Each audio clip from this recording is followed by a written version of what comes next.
I was born in the spring of 1947 in a town so small and unassuming that you might miss it if you blinked while driving past.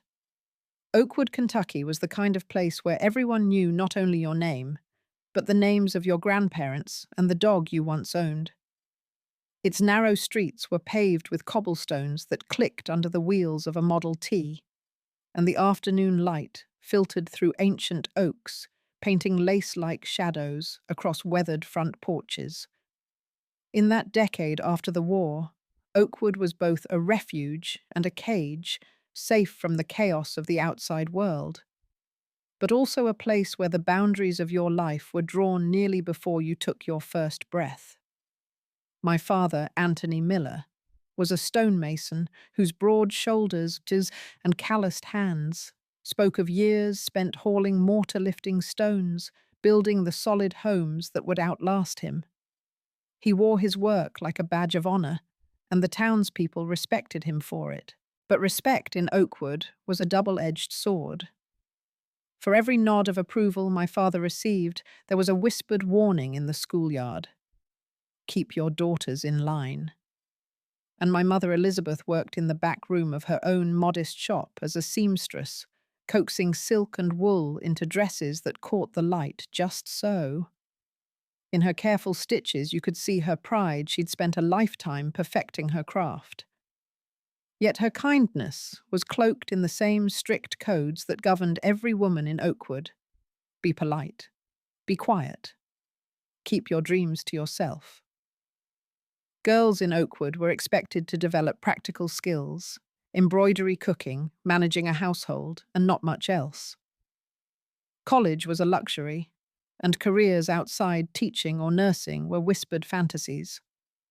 Sunday mornings began with church hymns and ended with Sunday dinner, a ritual of roasts and pies that left no room for the unexpected. By the time I was 12, I could hem a skirt blindfolded and tie a proper bow in my hair. I knew the names of every flower in my mother's garden and the faces of every deacon at the First Baptist Church. But I didn't know the meaning of ambition, not in a world that defined ambition as marrying well and bearing children. Yet I dreamed. I devoured the dog-eared paperbacks my schoolteacher, Mrs. Parsons, slipped into my satchel when she thought my father's gaze was elsewhere.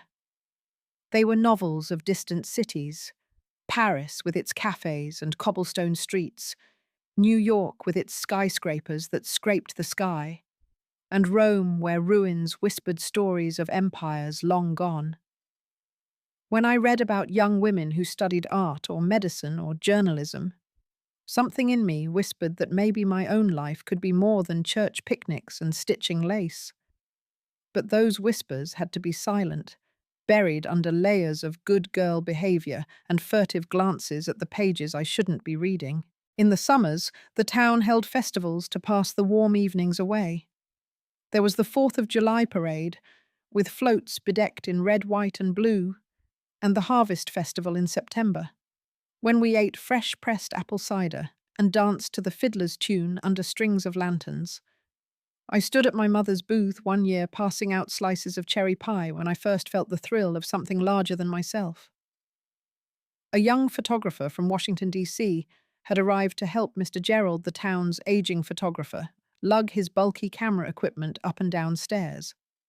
He was handsome in a quiet way. Dark hair that fell into his eyes, a lean build, suggesting he spent his mornings jogging along the Potomac. He moved with a grace that contrasted sharply with the deliberate pace of small-town life. "May I take your picture?" he asked, lifting a camera to his eye. It was the first time anyone had asked me something just for the sake of beauty, not for duty or protocol. My cheeks warmed, and I lowered my eyes, a reflex I had practiced since childhood. But for that moment, I heard my own heartbeat louder than the murmurs of neighbors gossiping that a Miller girl ought not to appear in photographs. When the print came back weeks later, I studied the image in the newspaper. My apron smudged with berry juice. My eyes wide with surprise. A single loose strand of hair catching the light. Seeing myself frozen in that moment was disorienting. For a flicker of time, I could imagine a different path, a version of me beyond the expectations of Oakwood. But white-knuckled, I folded the paper and tucked it away. A girl in Oakwood did not chase dreams, she tended to her family's needs and prayed for God's guidance. Our house sat at the end of Maple Street, 3 rooms and a screened-in porch overlooking my mother's garden. Summer mornings I would slip out before dawn, feeling the dew cool beneath my bare feet. I'd sit among the apple trees, watching spiders spin their webs and listening to birds that sang songs I couldn't name. That quiet felt like an invitation to think, to wonder, to remember that the world was wider than these few blocks. My father built our house with his own hands, stone by stone. His pride was in those walls, and his temper was a hidden thing that flared when shadows fell. My mother kept peace by offering him coffee as soon as he stepped through the door, never asking too many questions. And so the house was a place of love and tension, laughter and fear, a microcosm of Oakwood itself. On evenings when the cicadas rose in chorus, I would sit on the steps and imagine myself in the cafes of Paris, sipping coffee with an author or wandering the galleries of Rome's sketchbook in hand. I carried these reveries like secret letters folded into my heart, knowing I would have to tuck them away again whenever my father's heavy footsteps approached. My closest friends were Catherine, whose parents ran the hardware store, and Mary, daughter of the Baptist preacher.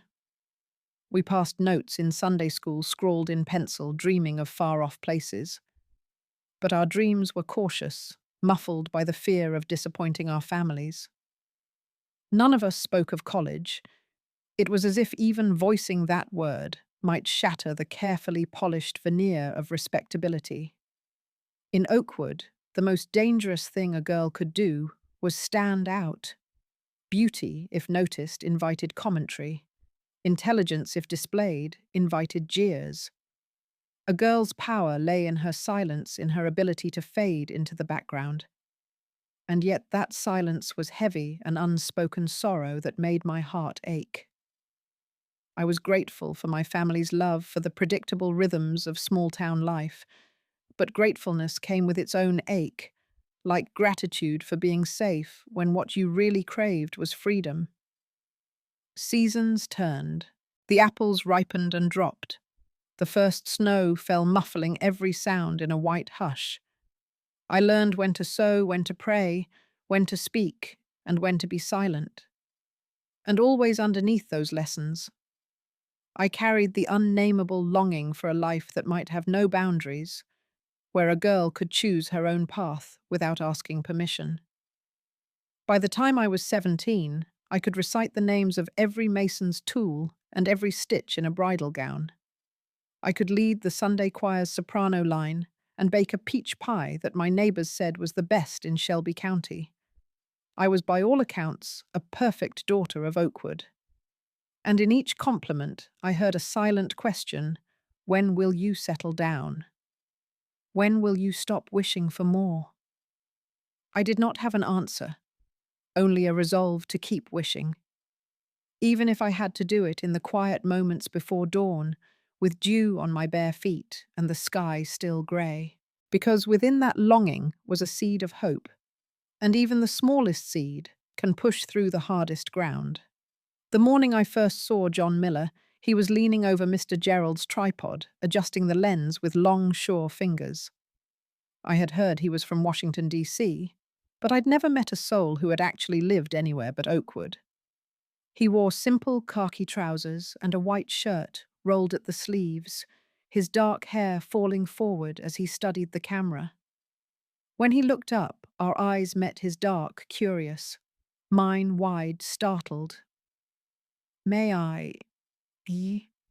he asked, voice low, unhurried. I nodded before I realized what I was doing. He lifted a small plate of my mother's cherry pie and framed me against the backdrop of the festival's striped tent.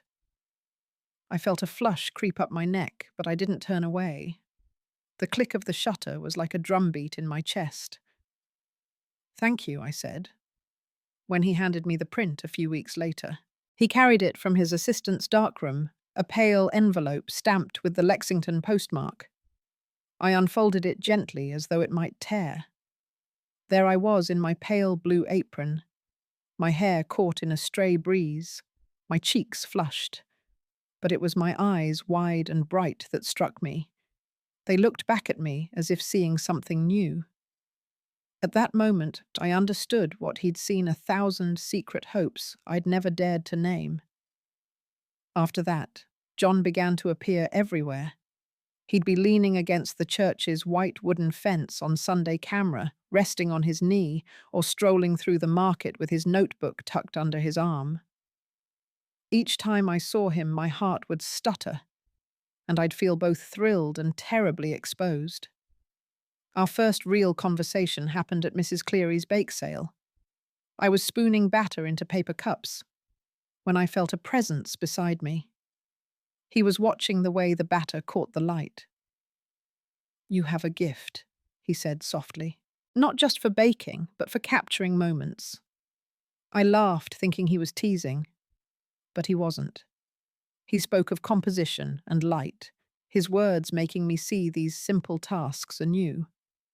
I wanted to tell him about the books I read, stories of women in Paris and Rome, but I only managed I like things to look nice. One afternoon, John slipped a thin notebook onto my mother's porch railing while no one was looking. Inside were pressed petals and quotes from poets I'd never heard of. T.S. Eliot, Elizabeth Barrett Browning, Walt Whitman. I kept the notebook under my mattress, turning pages late at night by candlelight, feeling his words settle in my bones. Our courtship was woven of stolen moments, a note passed in secret during choir practice, a walk behind the old church when the sun sagged low. Once he took me to the riverbank under the guise of photographing the water's reflection, and there, with the current murmuring, he took my hand. The world seemed to hush around us. He showed me the viewfinder. My reflection doubled in the water, as though I was two people. One, the dutiful Miller daughter, the other some unknown soul, longing to break free. But love in Oakwood was tethered by tradition. I carried the thrill of our secret in my chest like a heartbeat, and I kept it hidden even from my mother out of fear. I feared my father's temper, his low warning if he discovered me stepping out of line. So I stitched my excitement beneath the hem of my skirts and slipped from house to house under pretexts of helping Catherine with her sewing, or Mary with her homework. 6 months in the notebook grew too thin to hold all the petals, and I realized why my period hadn't come. I couldn't believe it. I measured days on my fingertips, convinced it was worry or a stomach bug. But when the truth settled in my mind, when I saw the faint line on the test strip, I felt the world tilt beneath me. That night, I met John behind the church as usual, my hands trembling in the darkness. "I think I'm pregnant," I whispered, voice cracking. The moonlight caught his face, and for a moment I saw panic in his eyes. "We'll marry," he said, pulling me close. "Soon. I promise." His words were warm against my hair, and I believed him with all the desperate hope I could muster. Yet the clock of Oakwood ticked firmly against us. My father, once he learned of our plans, laid down his conditions courtship only on Sundays after church ice cream at 2 in the afternoon once a month, and an official engagement after 6 more months. His stipulations were strict, but more than I dared to hope. I nodded vigorously, relief washing through me. We obeyed each rule as if they were a lifeline. John arrived in his borrowed Volkswagen, a faded blue thing that smelled of engine oil. He wore clean jeans and a crisp shirt, bearing flowers, daisies, or wildflowers from the roadside, tucked into his jacket pocket, like secrets meant only for me. We sat on the porch while the world moved around us. Mrs. Parsons from the school across the street would pass by nodding in approval as though we were the poster children for propriety. But propriety doesn't quell love, it starves it. We began to judge each other's words, wondering if we ought to say this or that. We tiptoed through our own affections as one tiptoes through a field of hidden landmines. The notebook of petals lay neglected on my dresser, replaced by schedules and calendars, penciled with church ice cream visit John's studio and doctor's appointment. Then one evening in late spring, the calendar read, "Discuss future" in John's handwriting. My father had grudgingly agreed to see him again. I'd spent the morning in a dither, stitching daisies onto a handkerchief, imagining John standing before my stoic father. Would the offer of a job in Louisville and a promise of marriage sway him? Would my father soften or steel himself further? I donned my best dress, the blue one with the subtle lace trim that I'd made under my mother's watchful guidance. My cheeks burned as I waited behind the screen door. When John arrived fresh-faced and hopeful, I stepped forward smiling as though I greeted a hero. My father's porch was silent when we reached it. He sat in his usual chair, solid oak slats, worn smooth by years of sunbathing. He appraised John with those steely, dark eyes. John's voice was steady as he spoke of plans and work and love. But my father's face remained impassive, as though he were weighing a pig at auction, and I was the commodity. In the end, my father relented, proclaiming that if we stood by his conditions, our engagement would follow. John's face shone with triumph. I held his hand as he slipped the ring onto my finger in the dim light of the porch lantern. It was a simple band, but lets me remember how warm my palm felt inside his. We were careful from then on, no more secret notes. Only Sunday walks and polite conversations in the churchyard. I told myself that patience would lead to freedom. Yet every time I held John's hand, fear prickled at the back of my mind, fear of discovery, fear of something going wrong. And then one afternoon, our carefully choreographed lives unraveled. I was helping my mother in the kitchen chopping apples for pie when I felt sharp pain twist through my belly. I gasped and leaned against the counter, my vision going white at the edges. My mother's eyes widened. "Child, are you all right?" she asked, concern knitting her brow. I nodded, swallowing back tears, but I knew I could no longer lie to her or to myself. "Mama," I whispered, voice trembling. "I'm with child." The words hung between us like lightning in a storm. My mother's face paled. She placed a hand on my arm, steadying me. She had children before me, so she recognized my trembling. Her eyes filled with a mixture of sorrow, fierce protection, and an understanding I couldn't bear to hold. "We must be careful," she said quietly. "Your father, he won't understand." I thought of John waiting for me under the old oak in the churchyard. I thought of his arms, the hope in his eyes. My mother led me to the bedroom, closing the door softly. "I will help you," she promised. "But we go slowly. We keep your secret until the time is right." I nodded, relieved to have her by my side. Yet relief was as fragile as the pie crust we baked that evening, crumbly, unable to hold much weight. In the weeks that followed, I moved like a ghost through our house, my body changing in ways I hadn't anticipated, and my mind heavy with fear. I met John at the edge of the churchyard, where he pressed his lips to mine, urgency mingling with tenderness. "We'll marry in 2 weeks," he whispered. "We can't wait." I felt the warmth of his breath, the steady beat of his heart. "I love you," I said, though it trembled on my lips like a secret. He held me close as though shielding me from everything. For a moment I believed in his promise with every part of me. But in Oakwood, belief was no protection. The town had its own rules, and honor was a currency more precious than love. It was a Friday 2 days before John's planned meeting with my father when the whispers began. A neighbour saw me slipping out late at night. A cousin's wife mentioned seeing John's Volkswagen parked near the riverbank. Rumours spread a wildfire of gossip that reached my father's ears before John could stand before him. That night I sat alone on my bed, clutching the lace handkerchief he had embroidered for me. The moonlight through the window painted silver lines on the floor. I heard my father's boots on the porch.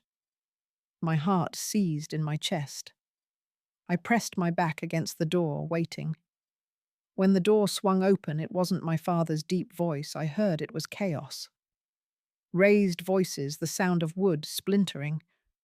I raced down the hallway, the moonlit shards cutting at my bare feet.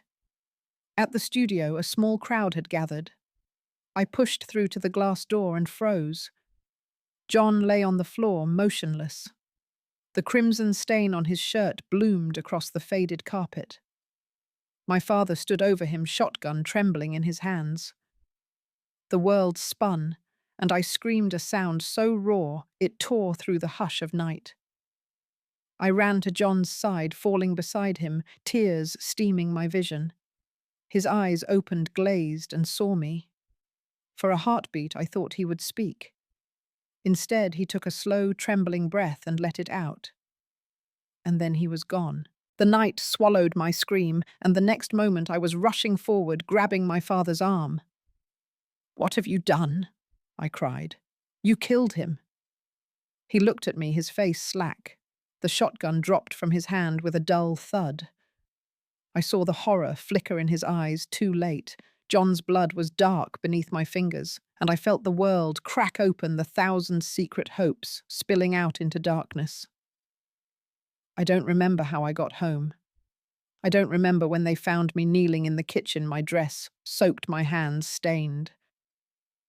I remember only the echo of John's last breath, the broken click of the camera shutter lying beside him, and the knowledge that my life and our child's life had been torn away in a single, irreversible moment. When I finally found my voice after that night, it was a raw whisper. "He's gone." I managed collapse settling in my chest like winter's first frost. The studio was silent except for distant sirens. Someone, Mrs. Parsons, I think, covered me with her shawl and guided me away. I hardly felt her hand. I only felt the weight of loss pulling me toward oblivion. The deputies arrived, lights flashing red and blue through the windows. I watched numb as they led my father away in handcuffs. His face was a mask of horror and disbelief, the shotgun still clutched in his trembling fingers. And then one final act of violence. Mr. Matthew, John's father, appeared in the doorway. He had drawn his service revolver the moment he saw my father raise that shotgun. One shot, loud as a thunderclap, and my father slumped beside me, a dark bloom spreading across his chest. The deputies held Mr. Matthew as well, though neither of them struggled when they realized what had happened. In the end, the sheriff explained he would not face murder charges. His was a case of defending a third person, me, from imminent harm. In the ambulance ride to Shelby County Hospital, lights pulsing overhead, I clung to consciousness as though it were a fragile thread. My mother's voice came in ragged sobs through the phone, her words broken by fear. "They shot him. Your father. He's—" And then the line crackled dead. When I arrived, they wheeled me straight into surgery. The doctor later told me that I had lost more blood than they first estimated, that the bullet had torn through my side before exiting near my hip, and the damage to my womb was irreversible. "We had to remove as much as we could," he said gently, "to save your life." I barely understood. All I knew was that the new void inside me echoed the emptiness in my heart. They kept me in a haze of painkillers for days. I drifted between dreams of John's face so alive in my memory and the sterile white of the hospital ceiling. My mother sat by my bedside holding my hand until the tips of her fingers grew cold. Once I woke and saw her face contorted by sorrow. "They said your father will be in jail for a time," she murmured. The town she broke off, tears streaming. "They say honor and self-defense, but it doesn't matter. We've lost everything." In that quiet ward, I discovered how fragile life could be and how thin the line between safety and ruin. The nurses were kind but awkward, unsure how to comfort a girl who had survived both a bullet and her lover's murder. The other patients, quietly suffering from their own ailments, became my unlikely companions. We exchanged names, Carla, with the broken ankle, Mr. Jensen, with his failing kidneys, and a young mother cradling her premature baby in an incubator. Each of them reminded me that pain came in many forms. Mine was different, but it was still a common human thread. My mother and I left the hospital after 2 weeks. She drove me in silence back to Louisville, where my Aunt Josephine lived. Her home smelled of lavender and fresh-baked bread, but even that warmth felt distant. I moved into a small guest room, the one with the faded quilt and the single window overlooking a narrow alley. My belongings were mere fragments. A dress stained with John's blood, a handful of photographs, and the notebook of pressed petals he had given me. I placed them on the bedside table as though guarding relics in a shrine. Aunt Josephine insisted I rest, and I tried, but sleep brought nightmares. Echoes of gunshots, John's final gasp, my father's falling figure. In my dreams, the river near Oakwood rose and swallowed me whole, and I woke gasping, the quilts soaked with sweat. My nightmares weren't just dreams. They were wounds seeking release. My mother left after a week, promising to return soon, but life in Oakwood tugged her back. Her other children needed her, and the weight of gossip pressed on her as heavily as it did on me. I was alone except for Aunt Josephine's gentle presence. One afternoon, she placed a cup of tea by my bed and said softly, "You need to speak with someone, darling. Holding it in will break you." Then she left, and I realized she was right. The next day, I walked to the public health clinic, one of those free services for women who couldn't afford anything else. The waiting room was a faded hallway of peeling paint and buzzing fluorescent lights.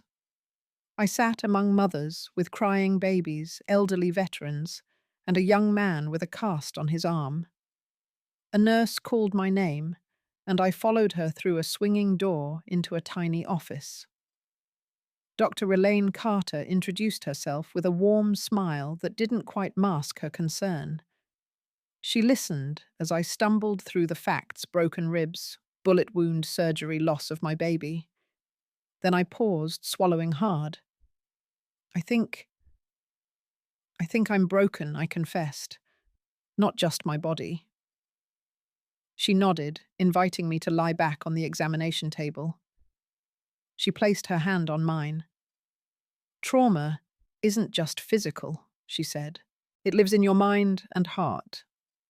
I can help with medication, but we also need to talk." So began my first therapy sessions, a word that felt like a foreign language. In a small room painted pale blue, I learned to name my fear. PTSD, anxiety survivor's guilt.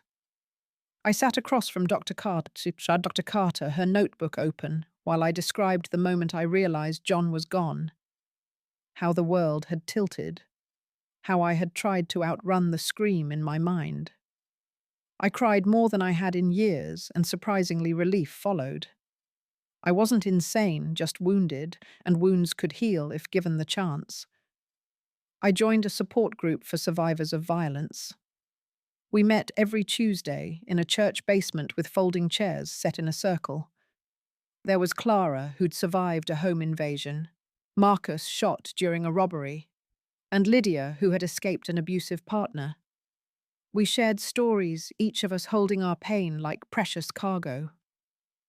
I spoke of John, of the baby I never knew, of my father's hands drenched in blood. When I finished, The group sat with me in silence. No platitudes, just understanding. Outside therapy, Aunt Josephine coaxed me back into small routines.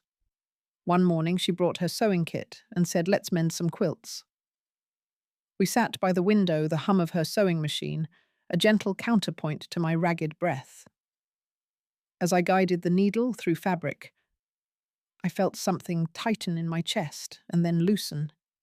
Stitch by stitch, I mended the quilt and a small part of myself. In the months that followed, I learned to navigate new rhythms. I went to therapy on Tuesdays, followed by a trip to the clinic for my prescriptions.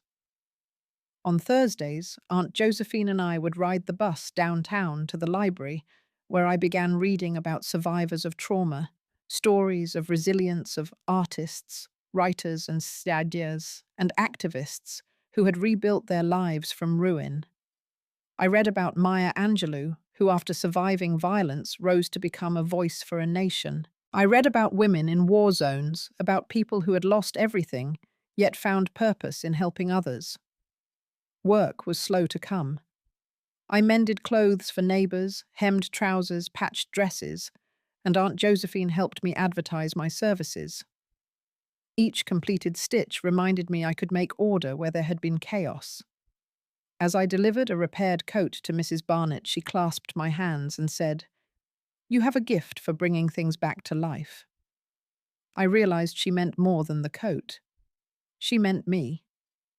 By late fall, the clinic cleared me for light activity. Dr. Carter and I discussed plans, more sewing, less isolation, gradual exposure to the world beyond Aunt Josephine's living room. And so I enrolled in a night class at the community college, an introduction to design. My heart thudded when I walked into that classroom, rows of desks and a whiteboard, the scent of fabric and chalk dust mingling in the air. But I sat down, determined to learn. The instructor, Ms. Rios, was a vibrant woman with a shock of silver hair and a laugh that filled the room. She handed me scissors and a swatch of linen. "Show me what you can do," she said. My fingers hesitated over the fabric, remembering the cold metal of the revolver, the splinter of wood, the burning heat of loss. But then I cut a straight line, pinned a seam, and watched the raw edges transform into a hem. And for the first time since the night everything changed, I felt something stir inside me, a flicker of possibility. Winter arrived with its crisp air and early dusk.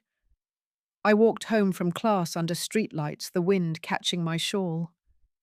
I no longer saw the clinic's peeling walls or the hospital's whiteness.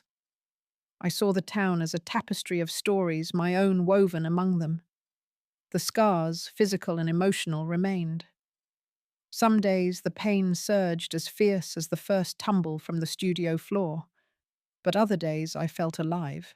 I laughed with Aunt Josephine over burnt bread, offered extra change, when a neighbour bought my patchwork mittens at the farmer's market, and even let myself dream of opening a small dressmaking shop of crafting garments that carried hope instead of sorrow. One evening, as I laid out my notes for a design project, I found the notebook of pressed petals. I hadn't touched it in months. I opened it to John's handwriting.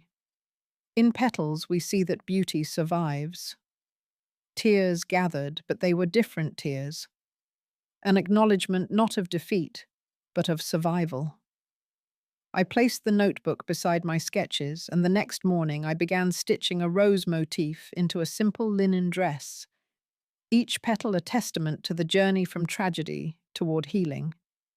And so my days fell into place therapy, sewing sleep therapy again. I learned that healing was not a destination, but a process, like a slow sunrise, not sudden, but arriving with steady grace. In the quiet hum of the sewing machine, I found a rhythm that echoed my heartbeat. In the circle of strangers turned friends, I discovered that no one heals alone. And in the petals of that old notebook, I remembered that beauty can survive even the darkest night. I still remember the morning I packed my battered suitcase and stepped onto the bus bound for New York City. The world felt both impossibly large and achingly small. The streets of Louisville faded behind me past rolling fields and neat farmhouses, until all I could see was the flat expanse of highway under an endless sky. I held the notebook of pressed petals, John's petals, tight against my heart, as if it were a lifeboat in a sea of uncertainty. When the city finally appeared on the horizon, it was a ribbon of steel and glass. Tall buildings clustered like giants in the distance. I felt a pang of fear in my chest. In Oakwood, I had known every face. In Louisville, I had Aunt Josephine's steady presence. Here I was utterly anonymous. But anonymity offered a strange freedom. No town knew my story. No one expected me to be broken. The Port Authority bus terminal was a cacophony of sound, blaring horns, shouting vendors, echoing footsteps.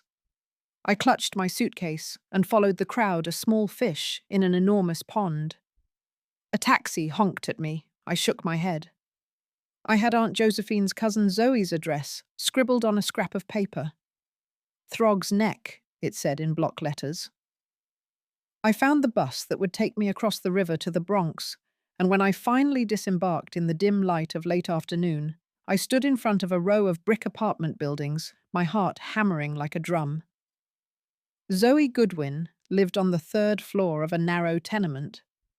She opened the door before I could knock, her dark eyes assessing me quickly. "Martha," she said. And then before I could answer, she swept me into a hug. Her apartment was small, but warm, filled with the scent of cooking spices and the sound of an old radio playing Portuguese fado. She showed me to a back bedroom with a single window overlooking a fire escape and a narrow alley. And for the first night in weeks, I slept without nightmares. Only dreams of possibility.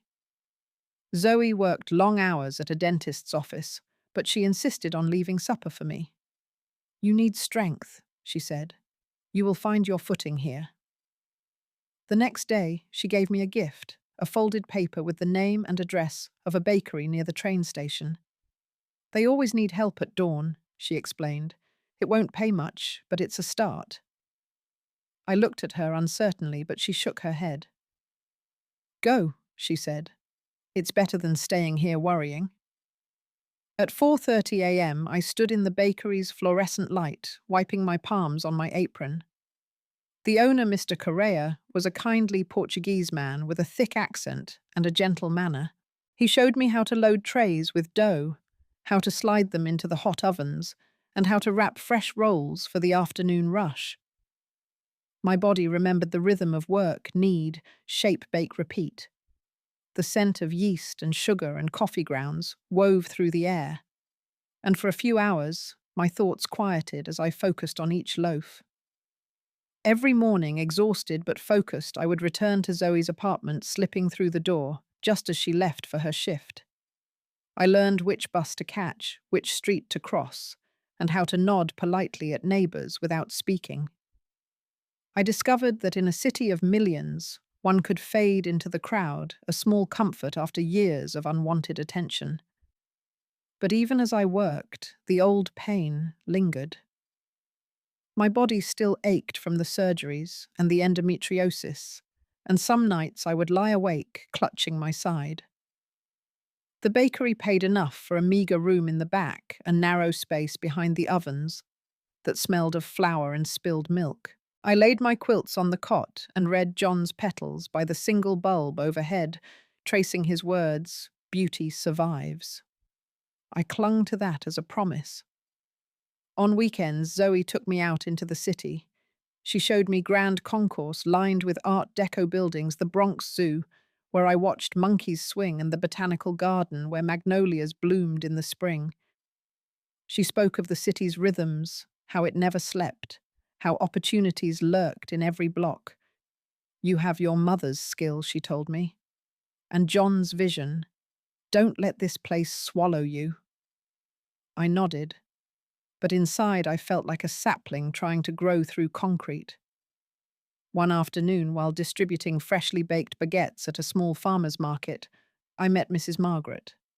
She was an elderly Portuguese woman with silver hair tied in a bun and eyes that glimmered with kindness.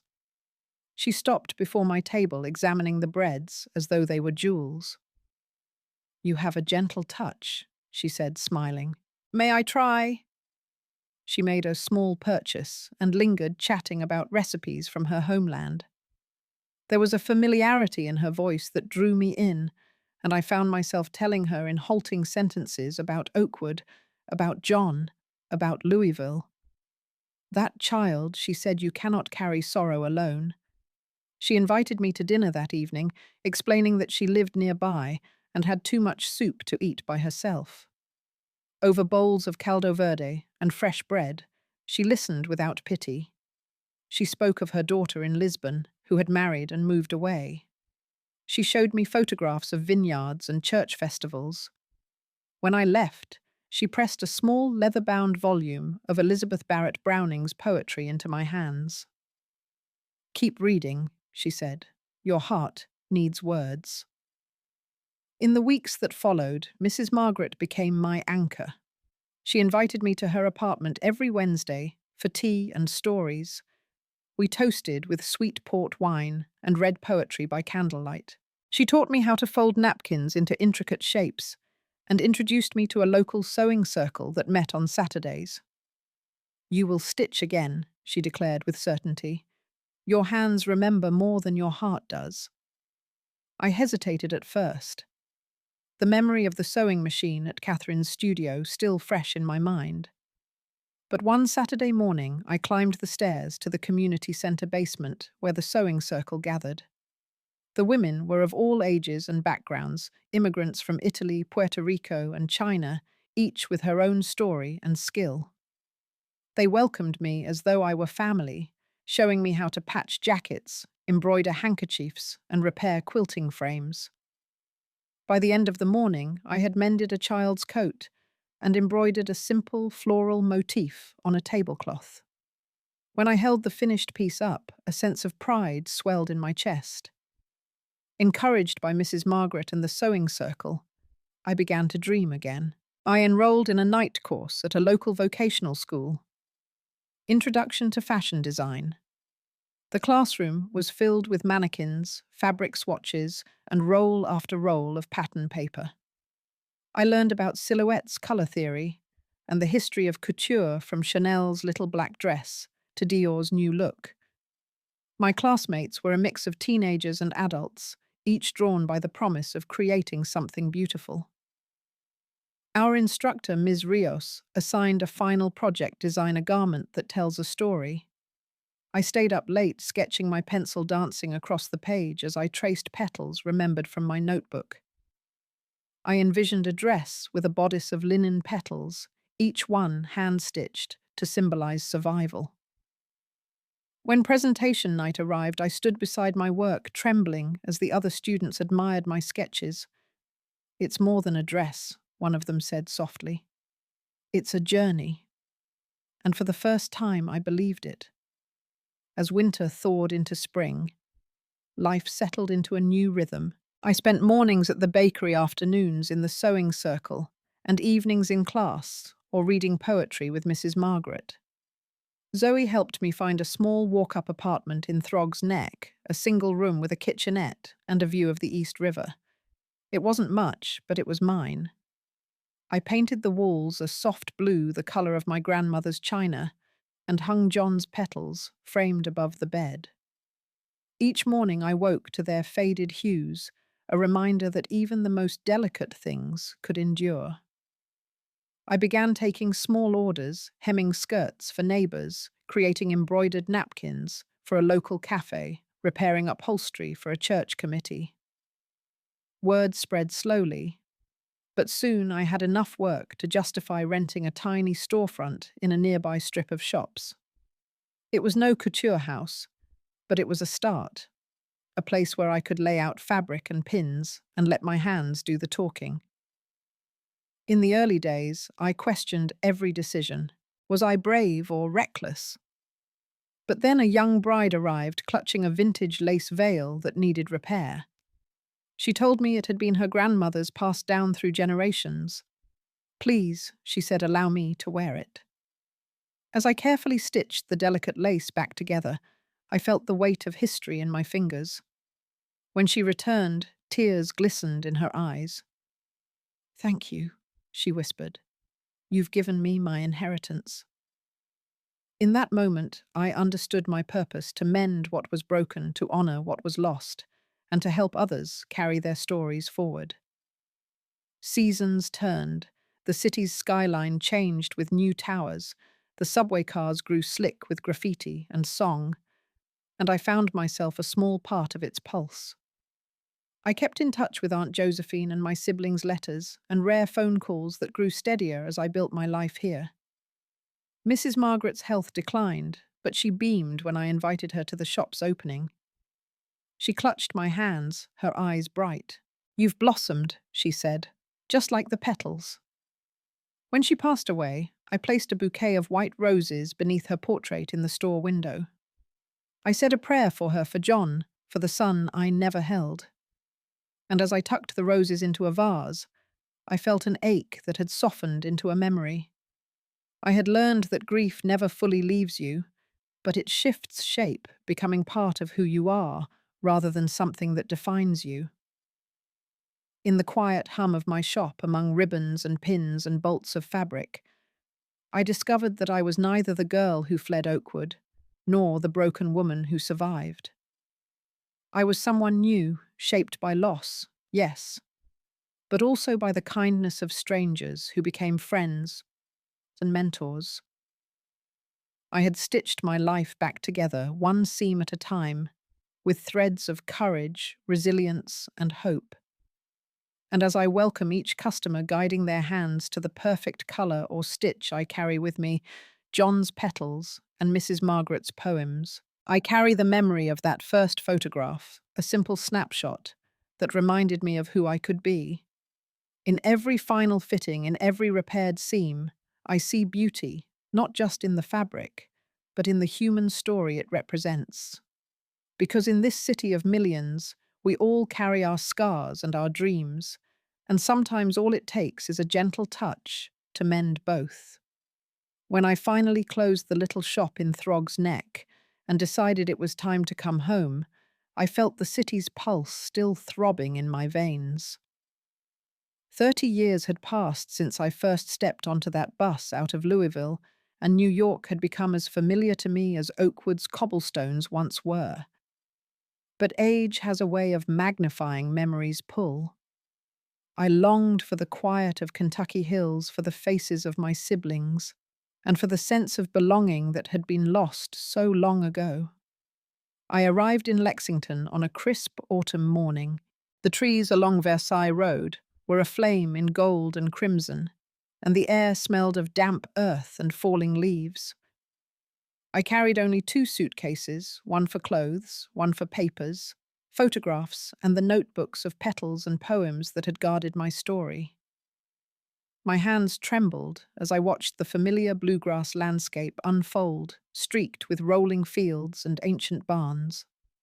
My brother Joseph met me at the station. He'd aged, of course, his face lined, his shoulders stooped, but his eyes held the same gentle curiosity. We embraced in the waiting room, awkward yet tender, the years of silence folding into that single moment. "Welcome home, sis," he whispered. I tasted tears and relief as we climbed into his old pickup and rumbled toward our childhood neighborhood. The house on Maple Street stood as if frozen in time. The porch railings were fresh with paint, and Mother's garden had been restored by my niece Grace, who now tended the apple trees with the same devotion Mother once had. Grace, tall and bright-eyed, rushed out to hug me, her children tumbling on her heels. Aunt Martha. They squealed, poking chubby fingers at my grey hair and the silver petals dangling from my necklace. Inside, Joseph led me to the living room. The furniture was familiar. The worn hearthrug, the old piano, the oak rocking chair where Mother once sat. I ran my fingers over the polished wood, breathing in the scent of sandalwood and old books. "You've brought the city back with you," Joseph said. smiling as he set down my suitcases. But the house has missed you.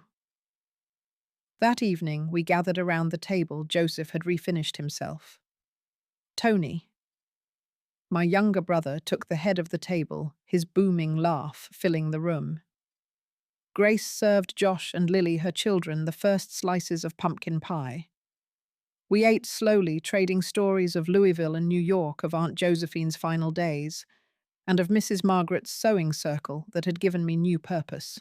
I told them of the bridal dresses I'd mended the storefront on East 233rd Street, and of the young bride who'd wept when I repaired her grandmother's lace veil.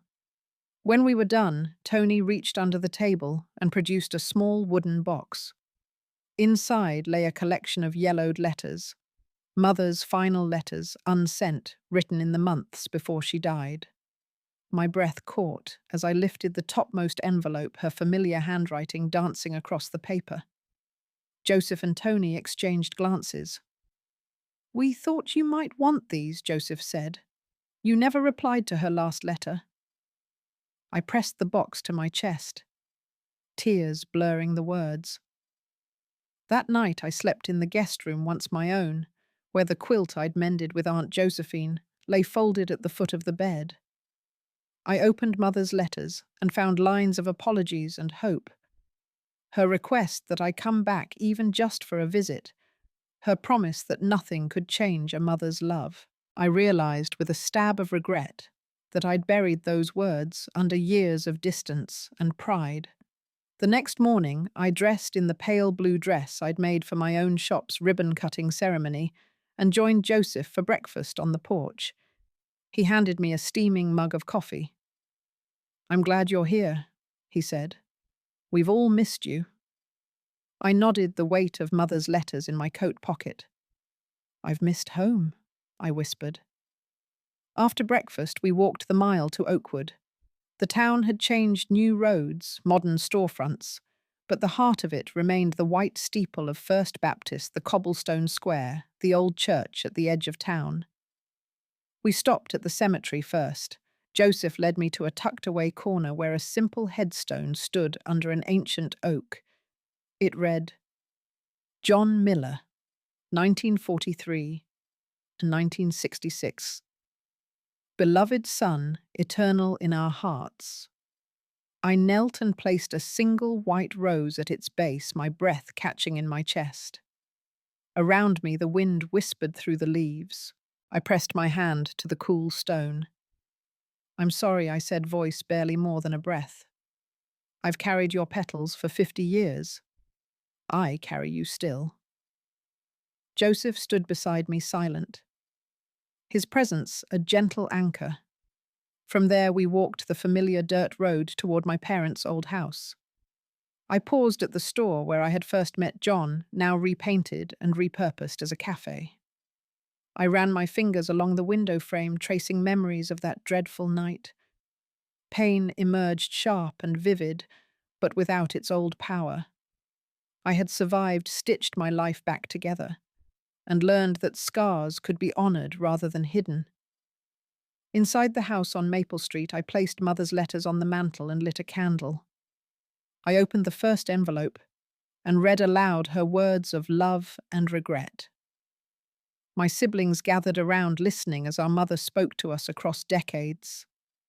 Her handwriting, once a chiding whisper, became a bridge between who I was and who I had become. In the days that followed, I settled into routines both old and new. I set up a small sewing studio in what had been Tony's childhood bedroom. Sunlight streamed through the window that overlooked Mother's garden, now bursting with chrysanthemums. I placed John's framed petals and Elizabeth Barrett Browning's poems on a shelf above my work table. Each morning I brewed coffee, stretched my hand over the pedal of my old Singer, and began stitching. My first customer was Mrs. Whitaker, the town librarian, who had brought in an antique shawl inherited from her grandmother. As I worked, she told me stories of Oakwood's past, how the stone houses my father built still stood firm, how Mother's dresses had graced weddings for miles around. Her voice was soft with nostalgia. "It's good to have you back," she said when I handed the restored shawl to her. I felt warmth flood my chest. "It's good to be home," I replied. Word spread that Martha Miller returned after all these years, was taking appointments for mending and custom embroidery. Soon, women of all ages, grandmothers, brides, young mothers, brought their treasured fabrics to my little studio. Each piece carried a story, a christening gown, a military uniform, a prom dress from the 1980s. As I worked the needle, I listened to their stories, losses, triumphs, secrets, and felt the threads of human experience weave through my own heart. One afternoon, Catherine Parsons, my old Sunday school friend, stopped by with her granddaughter. She carried a bundle of old photographs from Oakwood's festival days. "I thought you'd like these," she said, smoothing a photo of the church festival where John had first captured my image. We stood side by side, gazing at the smiling faces of friends long gone. She squeezed my arm. "We never forgot you," she said. "We're proud of you." In the evenings, I gathered around the table with Joseph and Tony and Grace's family.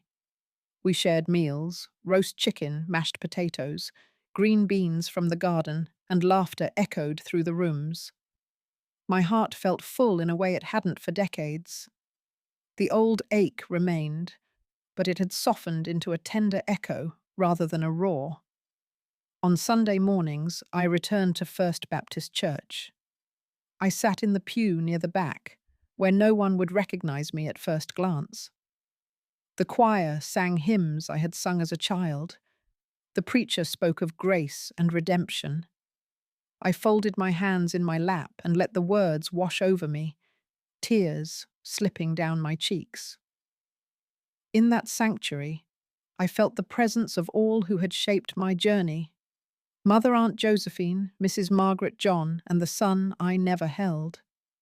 Their voices joined the choir and I sang with them. One afternoon I organized a small exhibition in the town hall, a collection of embroidered pieces that traced my life's tapestry. There were kitchen towels patched in Louisville linen dresses, stitched in the Bronx quilts, mended with Aunt Josephine's thread, and a series of petals pressed onto fabric, each labeled with a date and a memory. The exhibition drew a quiet crowd. Neighbors, friends, strangers, curious about the Miller daughter who had returned. As I stood beside my work, an older woman approached me. Her eyes shone with recognition. "You've brought beauty back to this town," she said. "Your story, it reminds us that even after the worst storms we can rebuild." I smiled, feeling warmth, gratitude, and a sense of completion. "We all rebuild," I replied gently. "One stitch at a time." That evening I sat alone on the porch where Father once sat, the same oak rocking chair beneath me. The sky bloomed with stars, and the cicadas sang their familiar song. I held Mother's last unsent letter in my hand. I read the final line aloud. "My door is always open, my heart always yours." I blew out the candle on the side table and closed my eyes, letting the night enfold me. I have learned that home is not simply a place, but a constellation of memories, people and love that outlasts loss. Scars may never fully disappear, but they become ribbons of survival, woven into the fabric of who we are. As I look back on my life from the quiet streets of Oakwood to the towering skyline of New York, and back again, I see a single thread of resilience. And so I continue as Grandma Martha, with a needle in my hand and stories in my heart.